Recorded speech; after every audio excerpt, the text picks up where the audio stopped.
existentialism as a philosophy centers around the question of what is this human condition?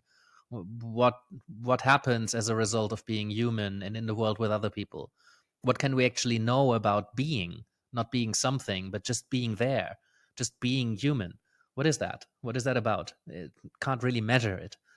Yeah, so existential coaching again is then the applied arm of how can I work with a person trying to navigate their life and their career? How can I work with them but through an existential philosophical lens? So an existential coach would pay more attention to your experience of being in the world, rather than making the anxiety go away by making an action plan and designing some sort of strategy to get through your goal. An existential coach is likely to just be with you first of all, and what's it like to be you?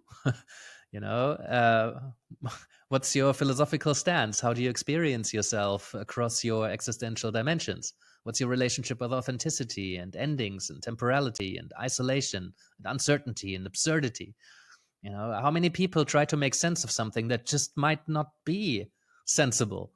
I mean, the pandemic hit us a couple of years ago, and so many people were just making meaning, even if the meaning was bullshit.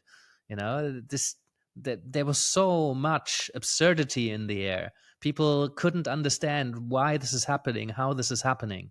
And people have that the same in romantic relationships or in work relationships. It's like stuff just doesn't make sense, and some people have spent their whole career or their whole life trying to make sense of something that maybe just doesn't make any sense.